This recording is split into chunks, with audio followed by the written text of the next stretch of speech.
नमस्कार दोस्तों, आप सभी का बहुत बहुत स्वागत है हमारे YouTube चैनल में। दोस्तों, आप अगर किसी को चाहते हैं तो आपके मन में ये भावना आ जाती है कि किसी भी प्रकार से उसको पा लिया जाए। लेकिन क्या आप लोग जानते हैं कि किसी को पाना इतना आसान नहीं होता। कुछ प्रयत्न करने पड़ते हैं, कुछ जतन करने पड़ते हैं, कुछ उपाय करने पड़ते हैं। तो चलिए, अगर आप किसी को चाहते हैं तो उसको किस तरीके से पाया जाए और खासकर वशीकरण के माध्यम से कैसे उसकी होगी प्राप्ति, आज आपको ये बताएंगे। आज आपको एक ऐसी ही विधि बताने वाली हूं मैं जिससे कि आप किसी भी स्त्री को सम्मोहन कर सकते हैं, यानी कि किसी भी स्त्री या फिर लड़की को अपने वश में कर सकते हैं। आज के इस वीडियो के माध्यम से आपको एक ऐसी विधि और ऐसा मंत्र बताया जाएगा जिससे आप किसी को वश में करके अपनी इच्छाएं पूरी कर सकते हैं, उसको वश में करके आप उसको पा सकते हैं। इसके लिए आप उसकी फोटो का यूज भी नहीं करेंगे, तब भी आपकी जो परेशानी है वो दूर हो जाएगी और आप उसको अपने वश में कर पाएंगे।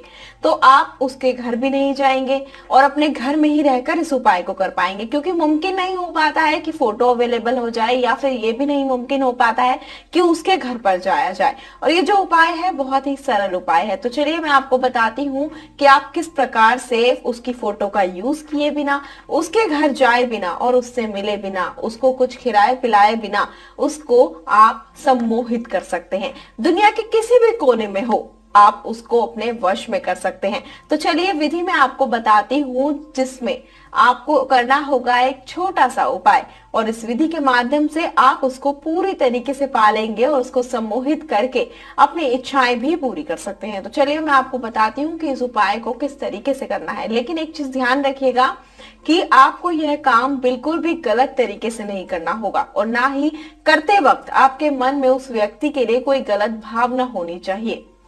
अगर आपको यह उपाय समझ नहीं आ रहा हो या समझ नहीं आए बताने के बाद, तो आप हमें संपर्क कर सकते हैं। नंबर आपकी स्क्रीन पर दिखाए जा रहे हैं। तो चलिए बिना टाइम को गवाए मैं आपको उपाय बताती हूँ कि इस उपाय को कैसे करना है। इस उपाय को करने के लिए आपको सबसे पहले लेना होगा एक लोटा और इस लोटे के अंदर लेना होगा आपको जल।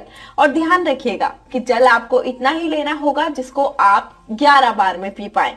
तो इस लोटे को लेना होगा, इसके अंदर जल लेना होगा और इसको अपने पास रख लेना होगा।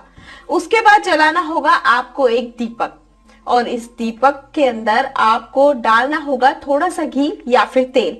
इसको जलाने के बाद आप इसको अपने पास रख लें और बैठकर ध्यान लगाएं। और एक चीज का ध्यान रखें कि विधि करते हुए आपको कोई देखे नहीं। ये उपाय करते समय आपको उस स्त्री का नाम, यानी कि जिसको आप वश में करना चाहते हैं, आपको 11 बार उनका नाम लेना होगा। और एक चीज का ध्यान रखिएगा, बार बार मैं आपको बता दूं कि एक तो लोटे में आपने उतना ही जल लेना है जितना आप पी पाए, और दूसरी चीज ये उपाय करते समय आपके आसपास कोई नहीं होना चाहिए, बिल्कुल एकांत होना चाहिए, नहीं तो ये उपाय सफल नहीं होगा। तो चलिए 11 बार आप नाम लीजिए उस स्त्री का और उसके बाद नाम लेते वक्त आपको जो दिया जलाया है आपने, आप उसको अपने हाथ में रखें और आंखें बंद करके 11 बार नाम लें। फिर उस दिए को नीचे रख दें और उस दिए को नीचे रखने के बाद आप मंत्र का उच्चारण करें। और मंत्र का उच्चारण करने के लिए आप अपनी आंखें बंद करें और उनका ध्यान अपने मन में रखें जिनको आप अपने वश में करना चाहते हैं। मंत्र मैं आपको बता देती हूँ, मंत्र है त्रीम त्रीम त्रीम। ऐसा करना है, आपको 3 बार मंत्र का जाप करना है। यह विधि आपको करनी है। उसके बाद जो लोटे का जल है उसको आपको 11 बार में पीना है, यानी कि जल उतना लेना है जितना आप पी पाए और उसको 11 बार में आपको पीकर खत्म करना है। आप इस उपाय को कीजिए अवश्य ही, आप देखिएगा इस उपाय को करने के बाद कितना फायदा होगा। आपका प्यार मात्र कुछ ही दिनों में आपको मिल जाएगा। जैसा आप चाहेंगे वैसा ही करेंगे। अगर आपके जीवन में किसी भी प्रकार की कोई समस्या हो या फिर ये उपाय आपको नहीं समझ आया हो, उपाय करने की विधि जानना चाहते हो या फिर और कोई समस्या का उपाय जानना चाहते हो, तो जो नंबर आपकी स्क्रीन पर दिखाए जा रहे हैं आप इन पर संपर्क कर